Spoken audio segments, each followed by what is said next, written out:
그래서 오늘 볼 주제는 믿고 걸러야 될 사람인 건데, 이거를 에너지 뱀파이어라고 하더라고요. 만나면 기빨려서 죽게 만드는 사람들이라고 해서 에너지를 이렇게 피를 빨아간다. 근데 이제 제가 생각했을 때는 나를 감정 쓰레기통처럼 대하는 그런 사람들을 빗대어서 짜봤어요. 자, 먼저 식상. 이런 식상 애들이 짜증이 되게 많다라고 했잖아요. 그래서 우리가 어떤 각각 친구들한테 전화를 받았을 상황을 상상을 해보자. 우리가 그 상황극을 좀 해봅시다. 보통 식상이 망가져 있는 친구들이 연락 올 때는 이제 약간 거의 징징이가 울면서 연락이 와요. 그 보통 삐 됐다, 야 나 삐 된 거 같아, 조진 거 같아, 이러면서 약간 울먹거리면서 자기가 피해를 본 것처럼 무언가를 얘기를 하는데, 그 문장 자체를 좀 이렇게 추려서 들어보면은 실제로는 지가 사고를 쳤고 지가 가해자가 된 케이스가 가장 많은 부류입니다.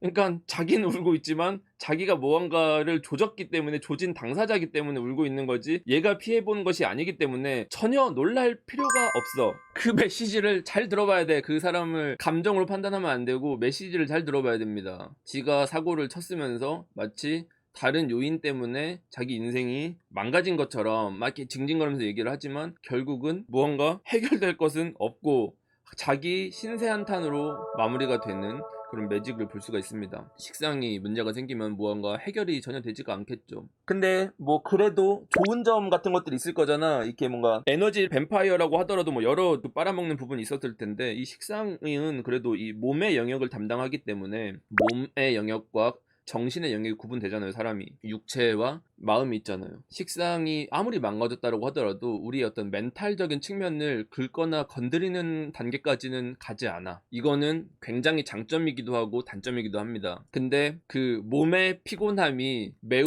짜증날 정도로 번거롭다라는 게 이제 우리가 인지를 해야 되는 부분인 거지. 식상이 조진 친구들 같은 경우는 늘 몸이 고생하게끔 만들어요. 그게 내 친구라면 나까지도 같이 고생하게끔 만들어. 그러한 사건 사고가 인생에서 끊이질 않게 일어나요. 거의 대부분 본인이 직접 연루가 되어 있어요. 스스로 그거를 모를 수도 있고 모르는 척 하는 걸 수도 있는데, 보통은 식상이라는 애가 어떤 거를 막 모르는 척 할 정도로 영악한 경우는 별로 없어요. 그러니까 그렇게까지 막 머리를 쓰거나 똑똑한 타입 자체가 아니야. 그 식상이 술 취할 때 안주 집어넣는 게 어느 정도 수준이냐면, 그런 애들 있잖아. 술 취해가지고 마른 오징어 같은 거, 휴지 같은 거 막 꺼내가지고 싸가. 그래서 막 친구를 줘야 되는데 그런 거 막 싸고. 그거는 뭐 말은 안 주니까 그래 뭐 가져가라, 취했으니까 할 수 있는데, 이제 피자 같은 거막 블레이저 자켓 같은 거에 막 넣어. 그다음에 떡볶이 막 두 조각 이런 거 막 주머니 넣고 이런단 말이야. 막 가방 같은 데 챙겨가는 애들이 있어. 특이합니다. 보면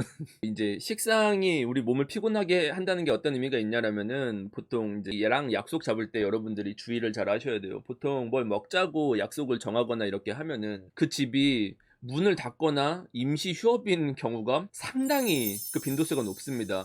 오히려 역선택을 난 추천드려요. 만약에 우리가 뭔가 약속을 잡아야 되는데 딱 봐도 식상이 불건강한 친구야. 그러면은 야 우리 어디서 볼까? 뭐 먹고 싶어? 그랬는데 나는 크로플 먹고 싶어 라고 얘기하면은 그 크로플 집만 가지 마 그냥. 그러면 성공하는 것 같아. 우리가 그 삼국지를 할 때도 왜 그런 거야. 삼국지가 지력 100인 책사를 등용을 해야 그 책사의 조언을 가지고 뭔가 판단하면 맞거든요. 근데 내가 만약에 뭐 이상한 뭐 오나라의 엄베코 같은 걸로 나라를 시작하면은 책사가 없어. 내 주변에 지력이 막 1이야 1. 걔가 하는 말대로 하면 그냥 나라가 망하거든. 근데 그럴 땐 어떻게 해야 되냐면 역선택이 있다. 책사 중에 지능이 낮은 책사를 등용한 다음에 걔가 말하는 말 반대로 선택하면 다 맞아. 그래서 오히려 우리는 이 역선택의 지혜를 발휘해야 됩니다.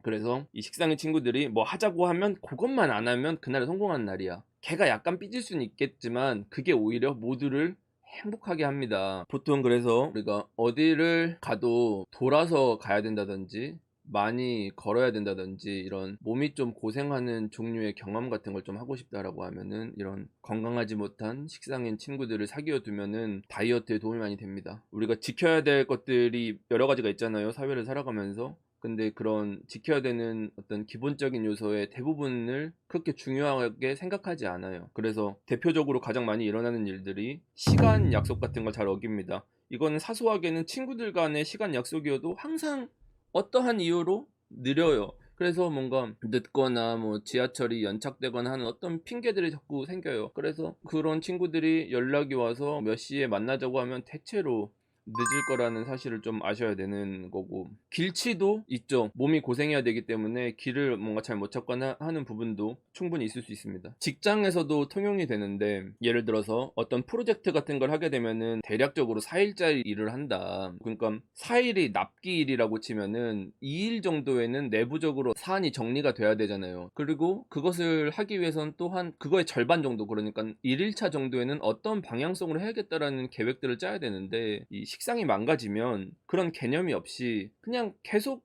완료가 될 때까지 일을 쥐고 있어요. 그러니까 이 완료 일이 늦지는 않는다고 하더라도 그 과정에서선 되게 딜레이가 많이 된다고 해야 되나? 그래서 이런 것들을 중간중간에 계속 확인을 해야 되기 때문에 그 확인하는 것도 계속 뭔가 왔다 갔다 핑퐁이 많아지는 그런 피곤함들이 생겨요.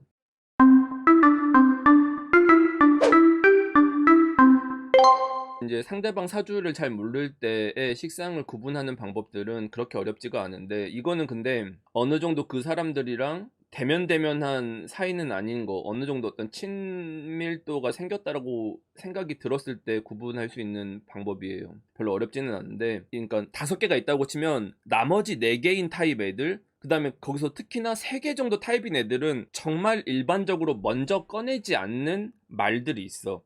딱 두 타입 정도가 이런 말들을 많이 합니다. 그게 전부 다 식상과 관련되어 있는 친구들인데, 비겁 식상이에요. 보통 생리 현상이라든지 더러운 얘기라든지 굳이 뭐 알할 필요 없는 얘기들을 그렇게 스스럼 없이 얘기를 잘 합니다. 뭐 예를 들어서 누가 방구를 꼈는데 어쩌고 저쩌고라든지, 아니면 막 갑자기 서로 성별이 다른 경우나 뭐 이렇다고 하더라도 내가 좀 배가 아프다 라든지. 근데 이제 이런 얘기들을 하면 그런 이제 타입에 있는 친구들은 이게 뭐 어때서 이게 자연스러운 건데라는 얘기를 하지만, 예를 들어서 나는 걔가 화장실 가는 거나 이런 것들에 대해서 알고 싶지 않을 수 있잖아. 근데 그런 것들에 대한 인지가 조금 없달까? 근데 그게 왜 그러냐라고 했었을 때, 식상이 건강하지 않은 상태가 되면 그런 생리 현상이라든가 어떤 것들에 취약점이 있어요. 잘 못 참아. 그래서 그런 것들의 어떤 사태를 방지하기 위해서 미리 뭔가 알려주는 건가? 이런 생각이 들 때가 있어요. 그래서 그 친구들이 하는 워딩이나 이런 거 보면 너무 쉽게 알 수가 있고, 그리고 보통 그런 얘기들을 할 때 막 빵빵 터지는 친구들 있잖아. 약간 애기들이 그런 얘기들 엄청 좋아하잖아요. 약간 그 더러운 생리 현상에 대한 얘기들 엄청 좋아하잖아. 그럼 비슷한 모습들을 많이 보입니다. 그래서 이게 집단에 있으면은 이렇게 멀찌감치 떨어져서 관찰을 하고 있으면 대충 그 친구들이 어떤 타입인지 보여요. 직접 얘기를 하지 않더라도 그런 거에 대한 리액션과 반응이 너무 재밌어 한다고 해야 되나? 뭐 그런 부분들이 있습니다. 그래서 별로 안 친한 사이라고 하더라도 화장실에 갔는데 휴지가 없다든지 하면은 뭐 이런 것들을 바로 막 연락을 한다든지 뭐 이런 것들을 많이 해요. 그 막 만약에 게임을 하더라도 그런 게임을 해. 우리는 절대 안 할 것 같은 그런 게임들 있잖아요. 예를 들어서 하이드, 너 만약에 화장실에 갔는데 휴지가 한 칸밖에 없었던 거야. 그러면 어떻게 할 거임? 뭐 이런 질문을 나한테 물어보는 거야. 나는 그런 거는 굳이 생각해보고 싶지도 않고, 그럴 일들이 살면서 있을까 싶고, 뭐 항상 그런 걸 확인하겠지. 그리고 굳이 알고 싶지도 않거든. 그런 것들에 대해서. 약간 뭐 그런 종류의 만약에 게임을 한다. 이 얘기가 내가 정말 그냥 뭐 웃기려고 하는 게 아니라, 관찰을 해보세요. 자기 어떤 사심이 들어가지 않는 상태에서 객관적으로 바라보면, 그러니까 이걸 내가 약간 이런 종류의 얘기를 해서 그렇지, 그냥 전반적으로 내가 알 필요 없는 얘기를 해. 알고 싶지도 않고. 그렇습니다. 그리고 몸이 중요하다라고 했잖아요. 몸이 중요하다라는 얘기는 또 뭐냐면은, 내가 편안함을 얻게 해줄 수 있는 상대가 뭔지를 귀신같이 알아요. 뭔가 이 사람한테 가면 내가 요구하는 무언가를 얻을 수 있을 것 같아 하는 그 반짝반짝 거리는 광인의 눈을 하고 있습니다. 그래서 눈을 보고 있으면 어느 정도 구분이 돼요. 이 친구들은 자기가 좋아하는 것과 싫어하는 게 극명하게 표시가 잘 납니다. 그래서 자기가 원하는 어떤 사안이 있으면 그 반짝거리는 포인트가 있달까? 일반적으로 반짝거리는 포인트가 잘 없어요. 눈이 반짝거리지 않아, 사람이. 그렇게까지 막 뭔가 눈이 그 애니메이션 주인공처럼 반짝반짝거리지 않거든. 그래서 그런 뭔가 편안한 모먼트를 잘 알고 있기 때문에 그런 데서 약간 반짝반짝거립니다. 뭔가 기회다 싶은 이런 것들에서 포착할 때 순간적으로 약간 이렇게 반짝거리는 그런 눈빛들을 잘 찾아보면 된다. 어떤 감정적인 공감이라든지 동요라든지 이런 게 잘 되는 친구들이고, 인내심이 그렇게 많지 않기 때문에 얘네들이 부정적인 에너지를 발산하지 않게끔 케어를 잘 하셔야 돼요. 그래서 그거를 제일 쉽게 케어하는 방법은 주로 맛있는 거를 많이 먹이면 됩니다. 얘네들이 이렇게 몸이 불편하거나 한 걸 잘 참지를 못해요. 당연히 어떤 배고픈 거나 이런 걸 잘 못 참아. 쬐끔이라도 먹어야 돼. 뭘 못 먹으면 현기증 나요. 못 참겠어요. 막 힘이 없어요. 뭐 당 떨어져요. 라는 얘기들. 그 까먹는 종류의 작은 간식류들이 그냥 항상 필요한 친구들 있잖아. 이런 애들이 이제 다 전반적으로 이런 식상이 취약한 그런 상태인 친구들. 그런 게 되게 많아요. 그리고 또 팁을 드리면은 실제로 일상생활 같은 데서 꼬르륵 소리가 그렇게까지 뭐 크게 나지는 않거든. 일반적으로 막 상대방이 배고프다라는 그런 거 잘 모르잖아요. 근데 이런 분들 옆에 있으면 그걸 굉장히 잘 알 수가 있습니다. 약간 지진 난 것 같은, 휴대폰 진동 오는 것 같은 꼬르륵 소리 같은 것들을 들으실 수가 있어요. 요 정도다.